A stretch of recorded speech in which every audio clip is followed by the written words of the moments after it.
time. You shouldn't overload your audience with CTAs, but they are super helpful in being clear with your audience about what you would like them to do, so don't leave them out. And once they're determined, you can include them in many parts of the event and the event platform, from presentations in the main session, to linked overlays, to handouts, to things in the chat window. However, within the main watch experience, this might take the form of prominent text, graphics leading to a landing page, which can help your audience respond in an appropriate manner. So these are just some of the things that you need to think about as you create a clear, effective production of your online event. Let's go through the checklist.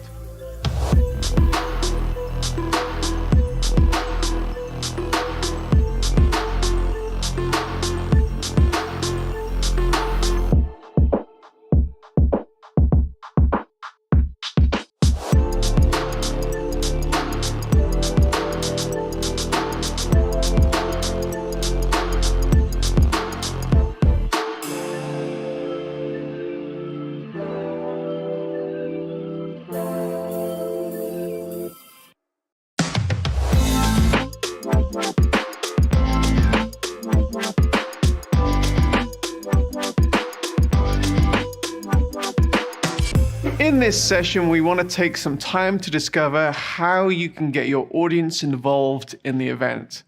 After all, this is one of the reasons to use a customized online platform.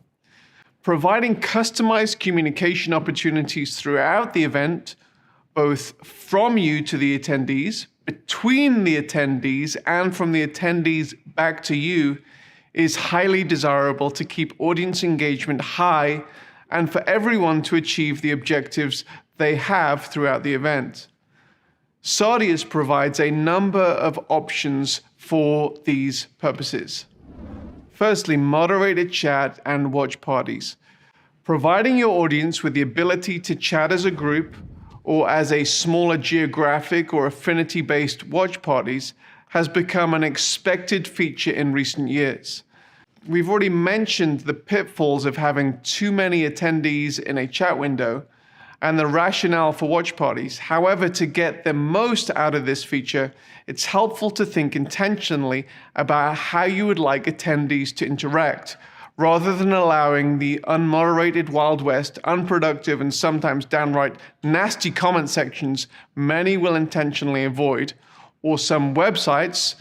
And for your comfort, because we provide moderated chat, we both flag and mute offensive language and provide moderators the ability to mute trolls so that they can continue their trolling behavior to their heart's content, oblivious to the fact that they have been placed in a cone of silence. We believe intentional chat includes the following. Firstly, using presenters, pastors, subject matter experts as moderators. This gives the presenter the ability to guide the conversation and ask and answer specific questions. Secondly, guided conversation. You've hopefully already figured out the why of your event. Chat used effectively can forward these goals.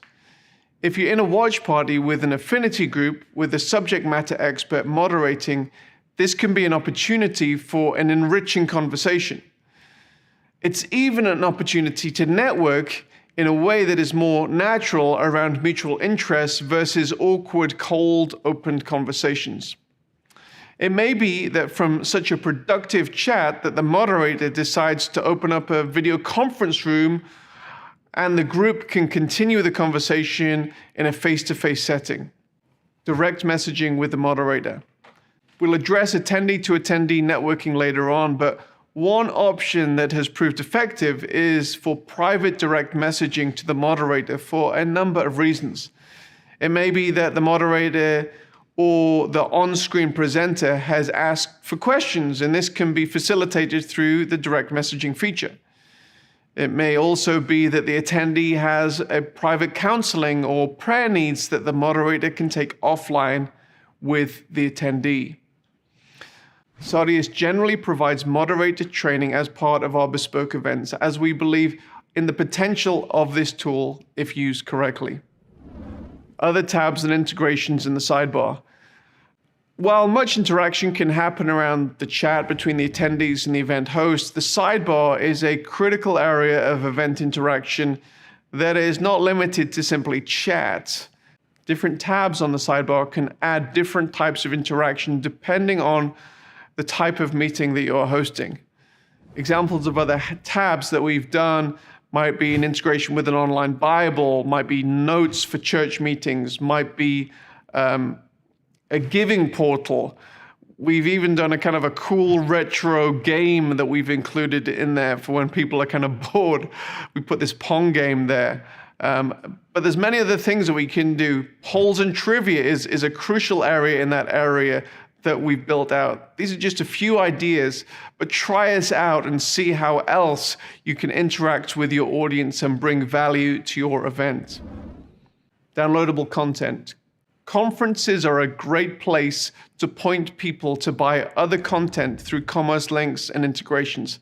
However, many want to give conference attendees other accompanying materials that complement the different sessions of the conference.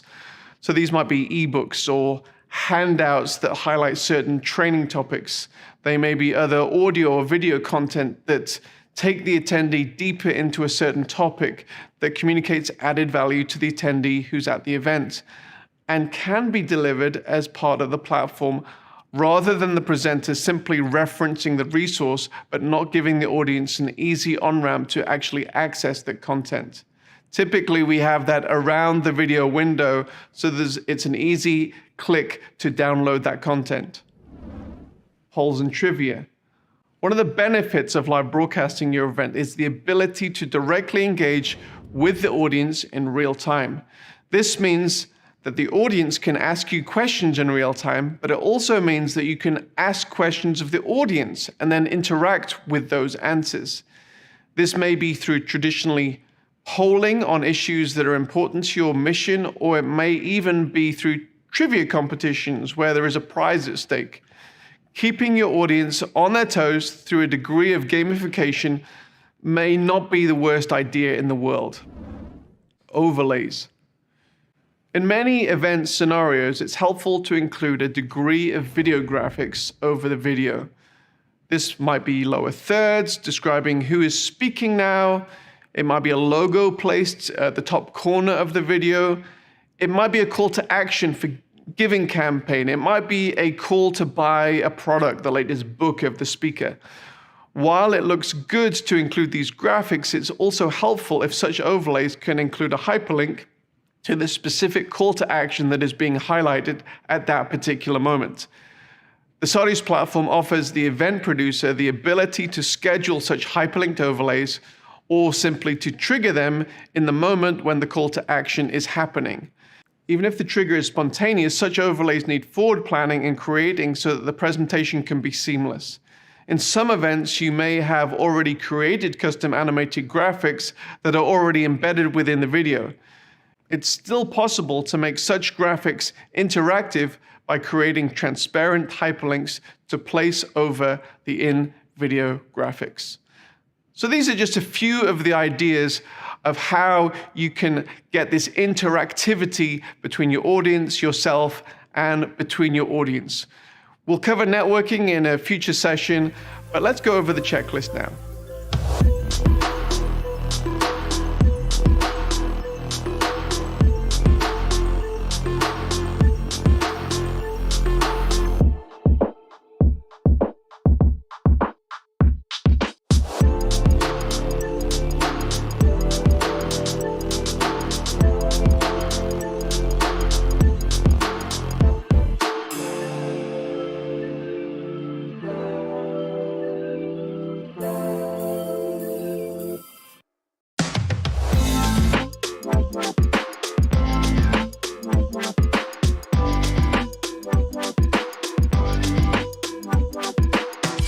Up to this point, we have envisaged either an entirely on-site, an entirely online, or a hybrid event.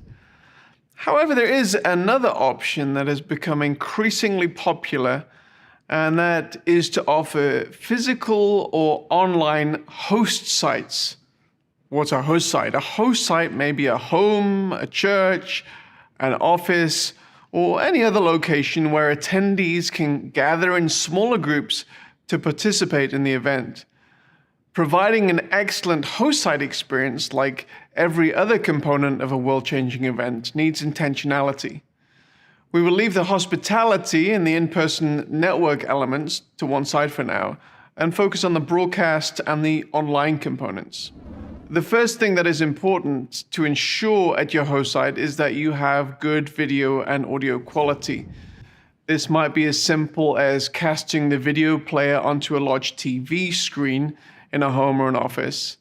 If you are projecting onto screens in a larger church building, let's say, it is advisable to ensure the picture quality is good enough and that the audio and the video are correctly synced before the event. At Sardius, we typically advise all attendees to log into the event maybe 15 or 30 minutes before the event to ensure that there are no issues with your device, keeping in mind that many problems faced online are solved by simply rebooting the device. It's advisable to allow time if this is needed. However, with larger host sites, we typically advise that it is good practice to do a host site test to iron out any technical niggles should they exist. Let's talk for a moment about the second screen experience which Sardius provides. With screencasting becoming an increasingly popular way of engaging with an event, especially within a host site context, the question is then asked how members of the host site can engage in some of the context-giving and interactive features of the online event, such as how attendees can find out details of who is presenting now, what is coming up, or how the host site audience can engage in chat or ask questions or respond to polls or trivia questions. The solution to this challenge has been the creation of a second event experience, which simply includes those interactive features and is built primarily for the mobile device.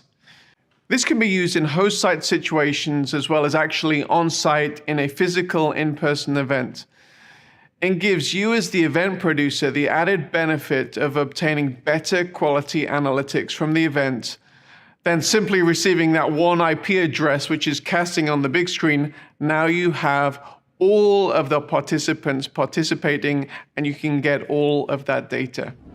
Reaching a global audience, time zones and language. During the COVID-19 lockdown, many people have longed for the return of in-person events. There are certainly many benefits to being in the same physical location as other attendees. However, there are similarly a number of benefits that cannot be achieved with an in-person event.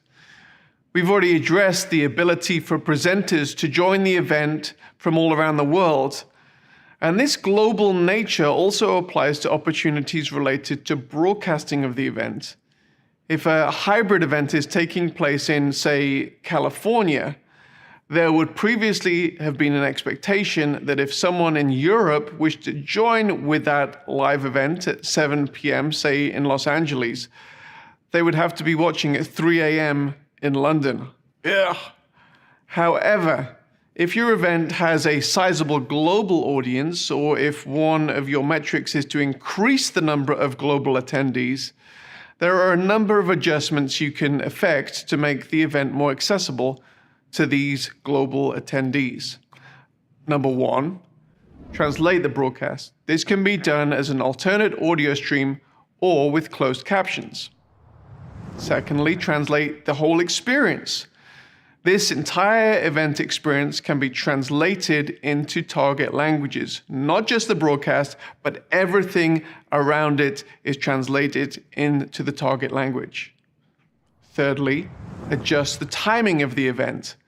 With the advent of Sim Live, it's absolutely possible to host the event in the desired time zone of a targeted global audience. So you may have it at 7 p.m. in Los Angeles, but you can also have another experience in London and another experience in Seoul, South Korea.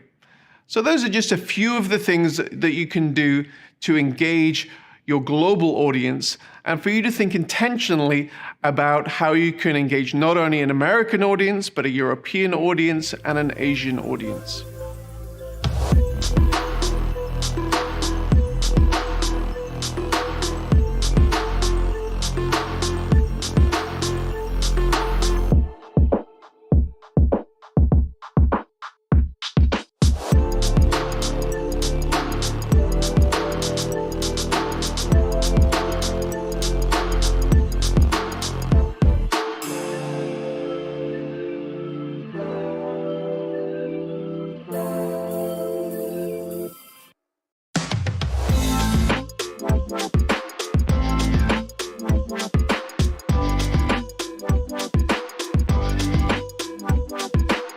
Networking is one of the principal goals of many events. The question of how you can effectively connect with the right people at the right time is something that Sarius is trying to perfect on an ongoing basis. There are often a number of motivations that attendees have in coming to events. For some who are power networkers, they are often there essentially to sell, whether it's themselves, their products, or even their ideas. For others, they are on a discovery mission to find the best solutions to their challenges. Some are highly motivated to meet with the people they need to meet with, and others want to simply lurk and not network at all. Satisfying the needs of all types can be a challenge. There are a number of solutions out there that provide a serendipitous type of networking that you may have at a physical event. We believe networking and the ability to exchange online business cards doesn't have to be this hit or miss experience, and can be more intentional than that which can be found in in-person events. One component of networking in an online event is networking around ideas or on the basis of geographic location or affinity group. And we've already looked at this a little bit when we looked at watch parties in the main plenary sessions or breakout rooms. This is a great way to engage around ideas or unique challenges for individuals in geographic locations. And somebody says something that you like, and you can respond to them and actually network around those ideas. This is a great way of networking, and I might add, it's not really easy to implement that as a feature in a physical event. Another way to network is in the exhibition hall itself. The exhibition hall is known by various names: Expo, Sponsor Hall, Resource Center. This is a component of an event that can provide a main funding mechanism for the event producer. And in much the same way as a physical exhibition does, in the virtual experience that the Sarius platform provides, sponsors have the opportunity to upload promotional videos and other materials that they would often have at a physical booth, as well as including links to other online resources. The chat window on the sponsor page allows for general discussion and networking around the services that the sponsor offers in real time. And then people can go on to have further one-on-one video conversation. For further, more direct, intimate conversation, people can go into a chat room and talk one-on-one. So that's pretty much all there is for this section. So let's go through our checklist.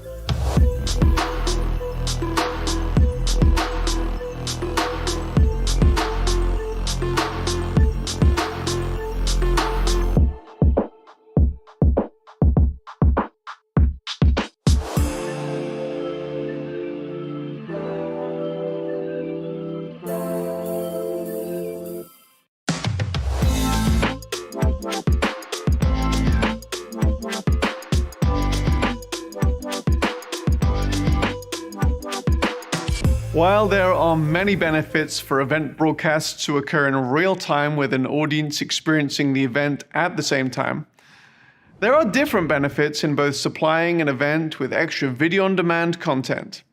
This may be extra content that you build into the event intentionally from the outset of the event, maybe content related to the main sessions and breakouts, and maybe related to different audience segments. Or it may be the post-event video on-demand content. It's helpful for you to give some thought regarding how you would like the event to look after the live portion of the event is over. The immediate purpose for video on-demand content is as a catch-up service so that your attendees don't miss the content that has just occurred. This may be through including a basic DVR functionality on the live player, or having video on-demand archives available to access immediately after the session. For catch-up purposes, you will often find that people will access this archive content close to the event. However, this demand will often gradually tail off. While you can archive your content by event session 1, 2, 3, 4, if your event has a strong speaker lineup and subject flow, it may be wise to include video archives that can be organized by speaker, by topic, or by any other genre of metadata that you've selected. Our experience shows that even old archival content can be resurrected with new demand if placed in the right setting.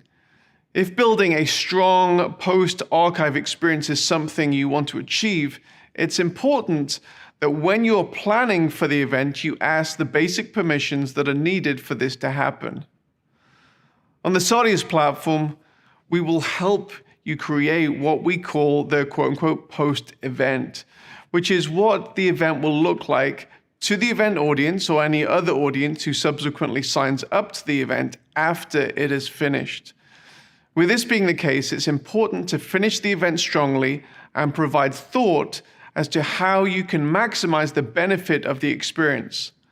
Unlike an exclusively on-site, in-person event, a virtual event gives you the opportunity to create a more curated, ongoing experience for a much longer time after the actual live event has finished.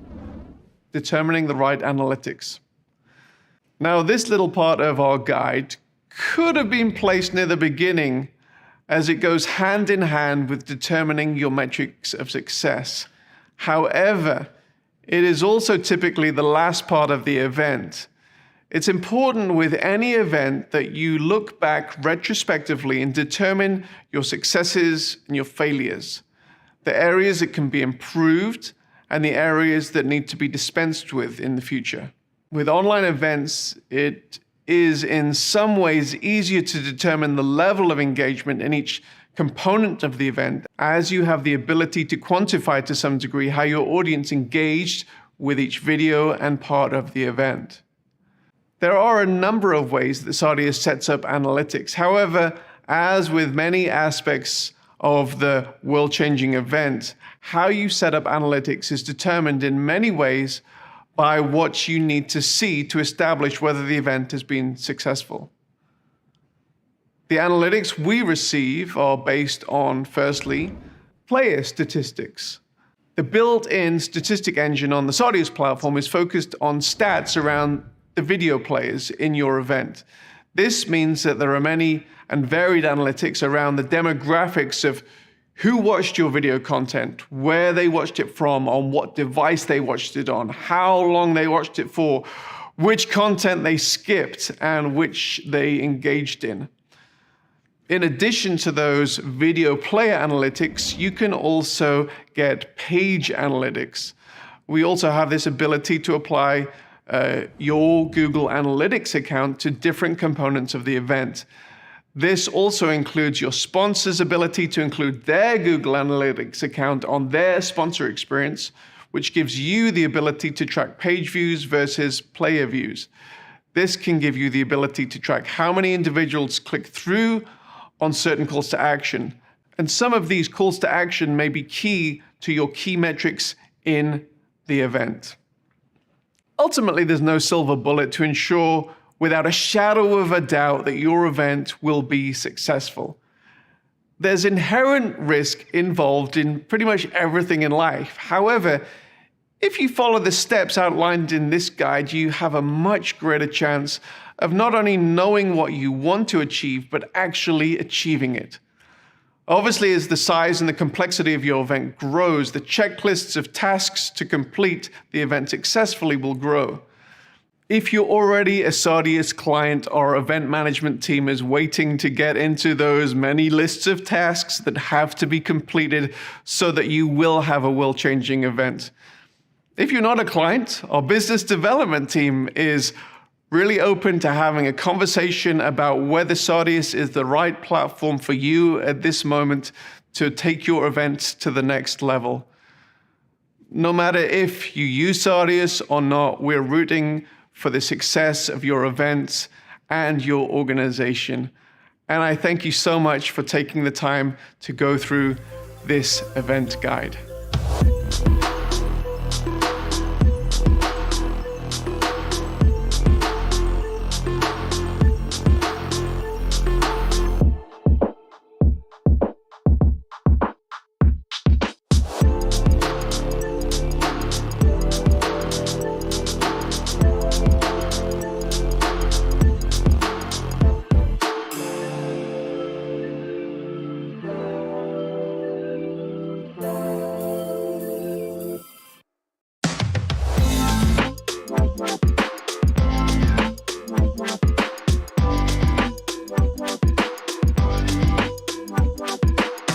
There's a reason why the framers of the US Constitution included the right of the people to peaceably assemble in the First Amendment. The reason is that history changes when people gather and exchange ideas. Be it the early church who gathered 2,000 years ago to the recent gatherings of the Arab Spring. Countries change, companies change, and individuals change when people gather, often providing the high watermarks of our lives. Just think about it. My bet is that your life has been changed by an event where people gathered, you exchanged ideas, and your life changed as a result. Well, hi, I'm John Hall. I'm with Sardius Media, and I want to take you on a journey over these next few videos to help you ask the right questions about your proposed event and ultimately get you the right answers. As you consider your upcoming event, you may not be thinking of an outcome as earth-shattering as those historical events I just mentioned. After all, you may only be planning your quarterly leadership gathering of your organization, the annual get-together. However, if you really want to achieve the change you so dearly would love to see in your organization or movement, perhaps the event you are planning can create the momentum that you so desperately need. You just need to be intentional about it, and that is what these videos and this guide is all about. Now, of course, I'm representing Sardius Media, and in these videos, it's a given that we're going to be leaning pretty heavily in the direction of what makes a great online event. However, I'm hopeful that the journey we go on will be helpful no matter what type of event you're putting on. The questions we ask throughout these videos will hopefully lead you to clarity regarding what you want to achieve and how you can achieve it. We'll move from one video to the next, from big picture questions to the more technical online aspects of your event.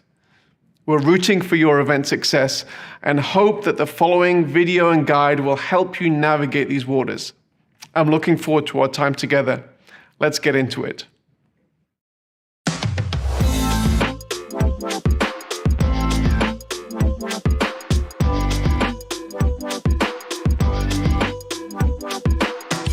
Often when you're starting to think about your event, you have something in your mind. Maybe it's a full room, a conference center, or a stadium buzzing with life and activity. And immediately, what typically happens is you go into planning mode to see how you can achieve that goal. But I want to encourage you to go back just a little bit further before we begin the planning phase and ask some more existential questions. So number one, I want to figure out your why.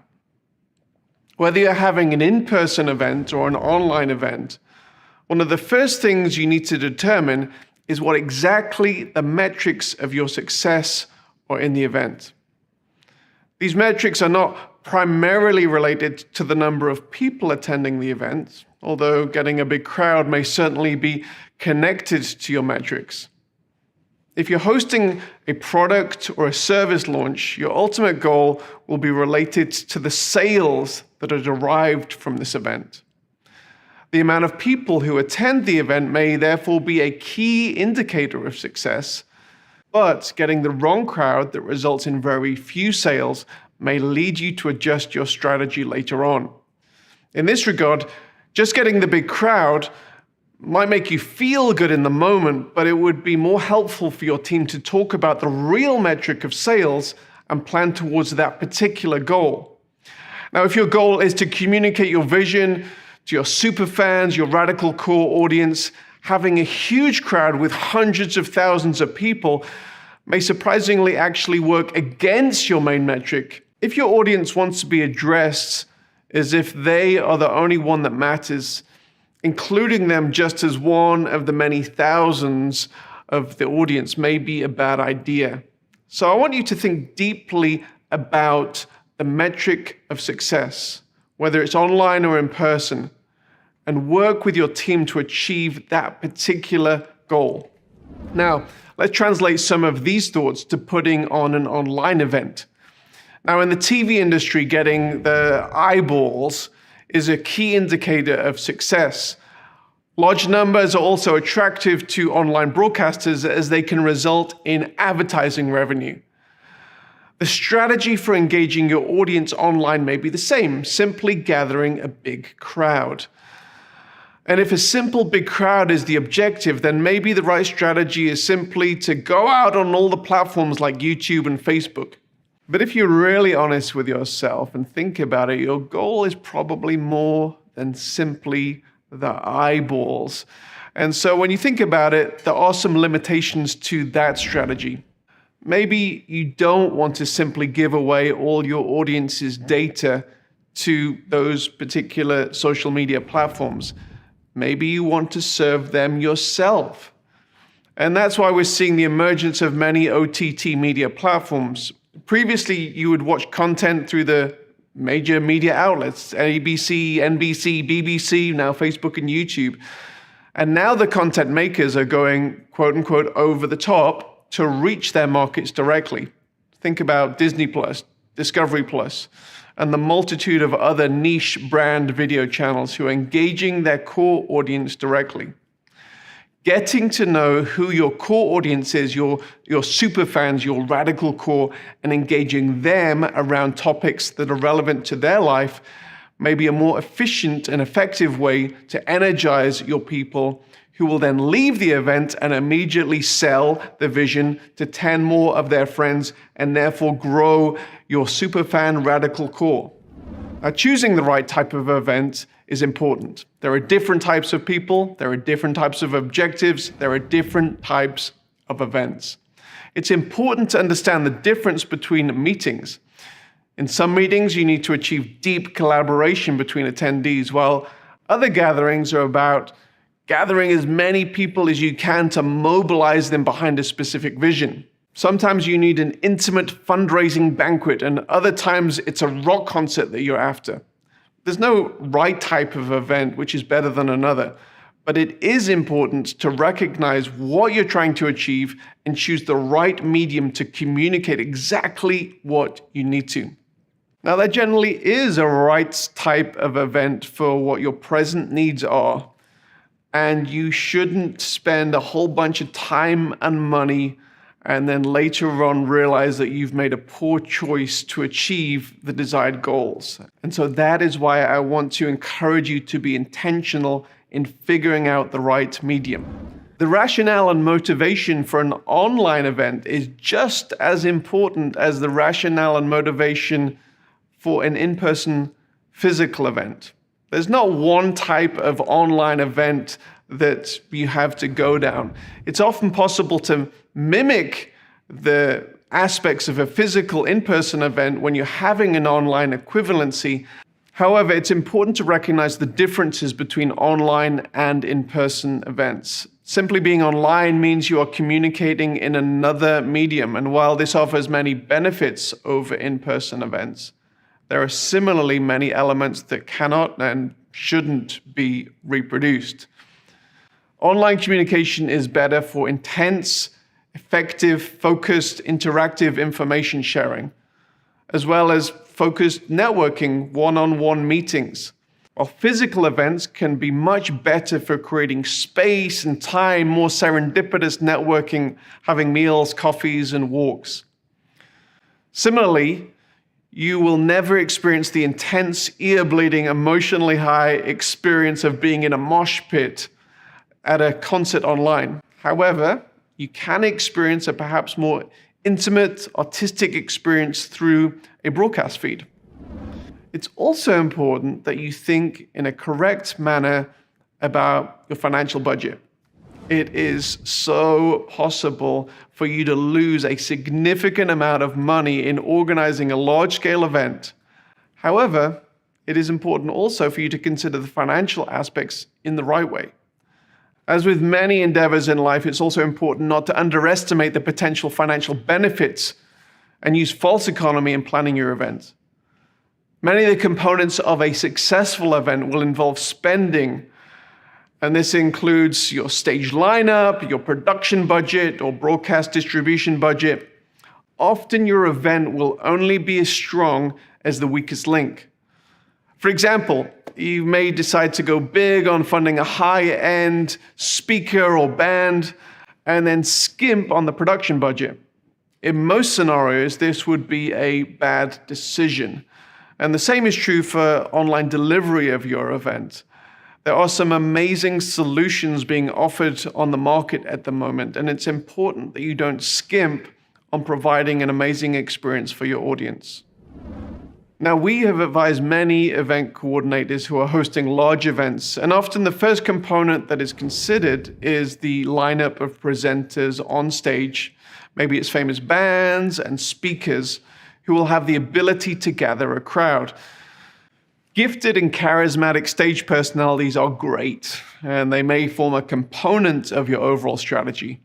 However, it's imperative that before you invite any presenters, you are clear about your metrics and your narrative. Now, the narrative is the story behind your event, the reason why your audience will want to attend your event rather than the other events where the same speakers and the bands will be attending. Discovering your narrative is typically a process which begins with discovering your why in hosting the event and the why your attendees have for attending. Now, following tried and trusted methods of storytelling and communicating your narrative is helpful for both in-person and for online events.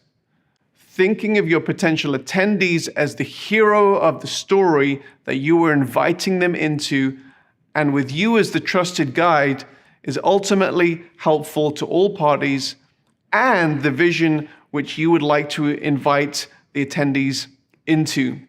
It may be that you're giving your audience a unique experience and opportunity to get involved in the most life-changing movement. And if that is true, you need to recognize and find ways to communicate that vision that involves your audience. This narrative must be communicated through your event brand guide and your written and video communication as you promote your event. Now, while this is true of all events, it is helpful not to miss this element when it comes to planning your online event, and consider the unique online methods to respond to this narrative. Determining your stage lineup. Who can communicate your goals most effectively in spoken, written, or musical form? Often the impetus, even the existence of an event, comes from the lineup of speakers, subject matter experts, influencers, and musical artists. While this may be the main hook to gather a big audience, the simple ability to gather an attractional stage lineup should not determine your event. The why and the narrative should always come first. Individuals or groups who present or perform from your stage need to serve that particular vision and narrative. And if this doesn't happen, there is a possibility that you, your audience, and your guest speaker will come away from this event feeling used, and this lack of cohesion almost never achieves the worthwhile purposes for which you started out.